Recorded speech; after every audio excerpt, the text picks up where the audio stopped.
جی نظام صاحب، آپ کی بات سے میں بات لیتا چلوں گا کہ حضرت علی کرم اللہ وجہ الکریم کا جو یوم شہادت ہے وہ 21 رمضان ہے، 21 رمضان میں یعنی کہ تیسرا عشرہ رمضان شریف کا شروع ہوتا ہے یہاں شروع سے، ہوتا ہے 21 رمضان سے تیسرا عشرہ شروع ہو رہا ہے۔ اور ناظرین و سامعین، تیسرا عشرہ جو ہے وہ دوزخ سے نجات کا ہے۔ نجات کا اب یہاں ایک بات میں چھوٹی سی عرض کرتا چلوں گا کہ 21 رمضان سے تیسرے عشرے کا آغاز ہو رہا ہے، اور 21 رمضان ہی حضرت علی کی شہادت کا دن ہے۔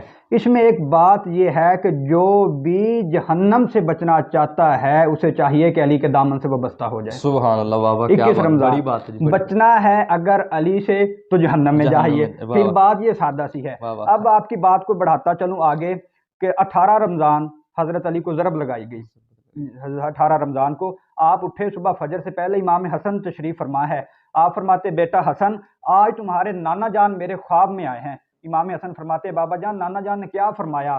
تو مولا مرتضیٰ فرماتے ہیں حسن، جب تمہارے نانا جان میری خواب میں آئے نا تو میں نے ان سے، جو مکہ والوں نے مجھ سے، مدینہ والوں نے ظلم و ستم کیے، میں نے ان کا شکوہ کیا کہ اے یا رسول اللہ، اے آقائے دو جہاں، آپ کی امت میرے ساتھ اچھا سلوک نہیں کر رہی۔ تو مولا کائنات فرماتے ہیں کہ رسول خدا نے دست دعا بلند کیا اللہ کی بارگاہ میں، فرماتے ہیں اے یا اللہ پاک، یہ جو لوگ ہیں یہ علی کے لائق نہیں، تو انہیں ان لوگوں سے نکال کر اعلیٰ لوگوں میں بھیج دے۔ اور یہ دعا کر کے آپ اپنے چہرے پر ہاتھ پھیر کے کہتے ہیں علی تم بس چند دنوں کے مہمان ہو، اس کے بعد تمہاری اور ہماری ملاقات حوض کوثر پر ہوگی۔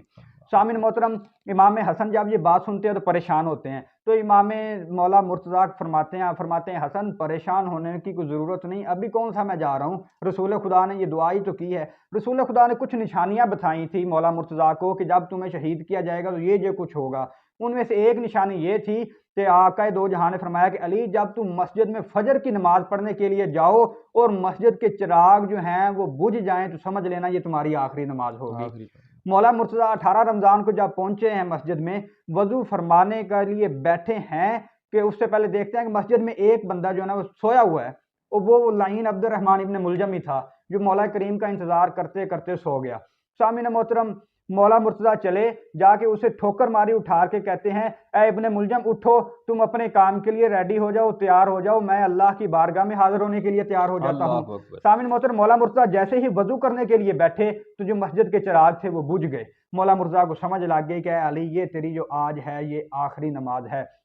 نظامی صاحب، تو جب سجدہ کیا مولا مرتضیٰ، نماز یعنی کہ نیت کی، رکوع سجدے کی حالت میں گئے تو عبد الرحمن ابن ملجم نے اپنے دونوں ہاتھوں سے وار کیا حضرت علی کے سر پر، اور وار اتنا زخمی، اتنا گہرا تھا کہ آپ کے مغز تک جو ہے، دماغ یعنی کہ وہاں تک جو ہے وہ اس کا جو خنجر تھا وہ پہنچ گیا، اور وہ جو خنجر تھا وہ 6 ماہ زہر میں بجھایا گیا تھا۔ لوہے کو جب گرم کیا جاتا ہے پھر اسے پانی میں بجھاتے ہیں، لیکن وہ جو خنجر ہے اسے پانی میں نہیں بجھایا گیا تھا، اسے زہر میں بجھایا گیا تھا کہ کسی بھی طرح علی لاجپال اس خنجر کے وار سے بچنے نہ پائے۔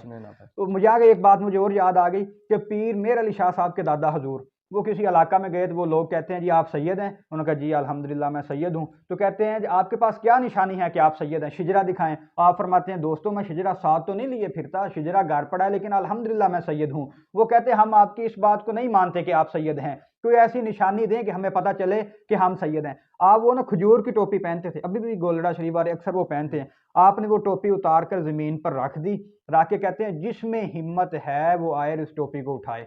سب بندوں نے وقت باری باری کوشش کی، اکٹھے ہو کے بھی کوشش کی، لیکن ٹوپی ٹس سے مس نہ ہوئی۔ اب یہاں میں ایک بات کرتا چلوں گا، پیر میر علی شاہ صاحب کے دادا فرماتے ہیں کہ یہ ٹوپی کسی عام بندے کی نہیں، یہ خانوادہ رسول رسالت کے ایک چشم و چراغ کی ٹوپی ہے، 14 طبق بھی مل کر اس کو نہیں اٹھا سکتے۔ پیر میر علی شاہ کے دادا کی ٹوپی کا یہ عالم ہے تو دستار رسول کا کیا عالم ہوگا؟ اور دستار رسول جس کے سر پر سجی ہے اس علی کا عالم کیا ہوگا؟ حضرت علی ایک دن پانی میں اپنا چہرہ دیکھ رہے اور حسرت سے کہتے او ہو یہ علی، یہ اے علی یہ دنیا تجھے سمجھ نہیں پائی۔ کسی نے آگر پوچھا ہے مولا کریم آپ کی کوئی 2 حسرتیں؟ آپ فرماتے ہیں ہاں میری 2 حسرتیں ہیں، جتنا میں سخی تھا کسی نے مانگا نہیں، جتنا میرے پاس علم تھا کسی نے پوچھا نہیں۔ جب آپ کو ضرب لگی نا تو ایک شور برپا ہو گیا، حسنین کریمین بھی دوڑے، دوڑتے ہوئے آئے، امام علی مرتضیٰ کو اٹھا کر گھر لایا تو امام علی مرتضیٰ امام حسن کا بازو پکڑ کر کہتے ہیں حسن یہ جو میرا قاتل ہے اس نے مجھے ایک ہی ضرب لگائی ہے، تم بھی اسے ایک ہی ضرب لگانا، بچ جائے تو اس کا مقدر، مر جائے تو اس کا مقدر۔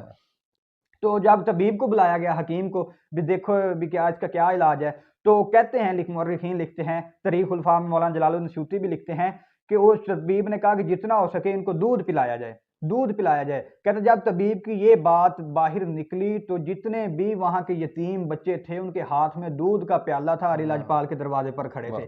اس کی ایک وجہ تھی، جو یتیم ہو جاتا تھا مولا مرزا اسے فرماتے تھے کہ بیٹا اگر کوئی تجھے کہے یتیم تو اسے کہنا میں یتیم نہیں ہوں، میرے باپ کا نام علی ہے۔ تو آپ صرف یہ زبانی کلامی نہیں کہتے تھے، عید پر جو خرچہ ہوتا تھا وہ بھی آپ اٹھاتے تھے، ڈیلی بیسس پہ جو خرچہ ہوتا تھا وہ بھی آپ ان بچوں کا افورڈ کرتے تھے، عید پہ ان کو اپنے کندھوں پر سوار کرا کے بازاروں میں پھرتے اور کہتے دیکھو یہ یتیم نہیں ہے، ان کا باپ ابھی زندہ ہے۔ حاضرین کرامی، مولا کائنات مولا علی سرکار علیہ الصلوۃ والسلام نے جو مخلوق خدا پر احسانات کیے ہیں قیامت تک کوئی ان کا بدلہ نہیں دے پائے گا۔ مولا علی پاک فرماتے ہیں کہ زندہ رہو تو ایسے کہ لوگ تمہیں دیکھ کے خوش ہوا کریں، اور جب دنیا چھوڑ جاؤ تو لوگ تمہارا تصور کر کے روئیں۔ مولا کائنات فرماتے ہیں کہ بندے کا جسم ایک دکان ہے، زبان اس کا تالا ہے۔ جب یہ زبان کھلتی ہے تو پتہ چل جاتا ہے کہ دکان سونے کی ہے یا کوئلے کی ہے۔ آخر میں چند اشعار مولا کائنات کی بارگاہ اقدس میں پیش کرتا ہوں۔ اسی کے ساتھ اپنے میزبان تنویر نظامی اور قبلہ مخدوم دیوان سید مطہر حسین شاہ صاحب کو اجازت دیجیے۔ میں نے ذکر علی ہی تو بس ہے کیا، اس میں ناراض ہونے کی کیا بات ہے، اس سے راضی ہوئے ہیں رسول خدا، اس میں ناراض ہونے کی کیا بات ہے۔ میں نے ذکر علی ہی تو بس ہے کیا، اس میں ناراض ہونے کی کیا بات ہے، اس سے راضی ہوئے ہیں رسول خدا، اس میں ناراض ہونے کی کیا بات ہے۔ ذکر حیدر عبادت ہے بھائی میرے، یہ سراسر سعادت ہے بھائی میرے، میں نے تجھ کو دکھایا ہے بس آئینہ، اس میں ناراض ہونے کی کیا بات ہے۔ میں نے تجھ کو دکھایا ہے بس آئینہ، اس میں ناراض ہونے کی کیا بات ہے۔ اور حاضرین کہ صاحب فکر و نظر حق کا ولی کہتے ہیں، کاشف کنز و حبیب ازلی کہتے ہیں، اور جس کو ڈوبا ہوا سورج بھی پلٹ کر دیکھے ہم اسے اپنے عقیدے میں مولا علی کہتے ہیں۔ جس کو ڈوبا ہوا سورج بھی پلٹ کر دیکھے ہم اسے اپنے عقیدے میں علی کہتے ہیں۔ اپنا بہت سارا خیال رکھیے گا، اللہ نگہبان۔